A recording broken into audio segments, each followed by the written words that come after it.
Jehova, chengetai moyo wangu Baba, mutsene wa Baba paunosanya kubana bako nene usandikanganwe pacho paunoshikane pano rangarira boka moyo wangu ndinochema nao regera kundipfura ndidzidzise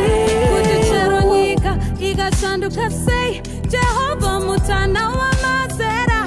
agere pakudenga sunduke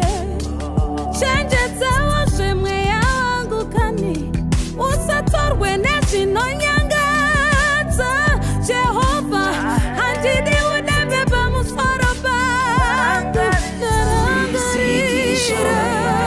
wakavakukura wizirwe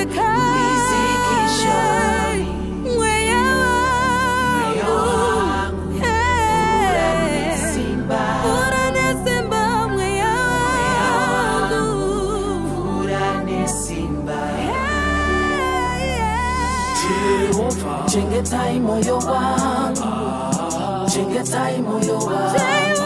chengetai moyo wangu, nireke kurasika.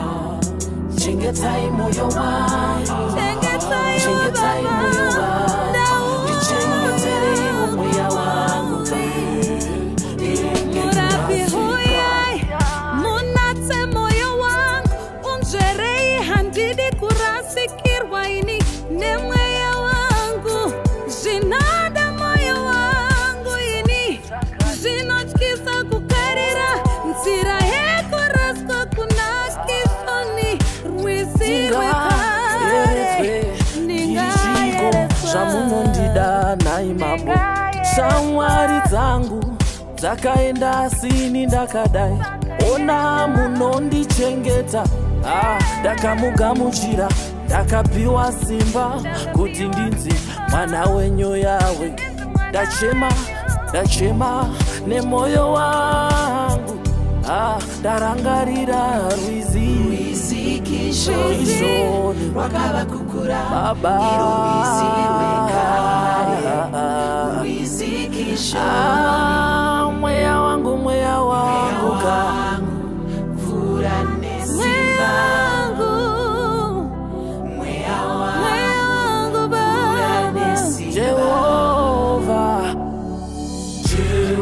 chengetai moyo wangu,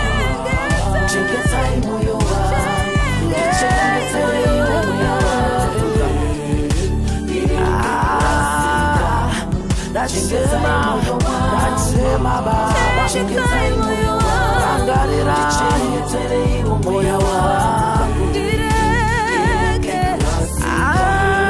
chengetai moyo wangu.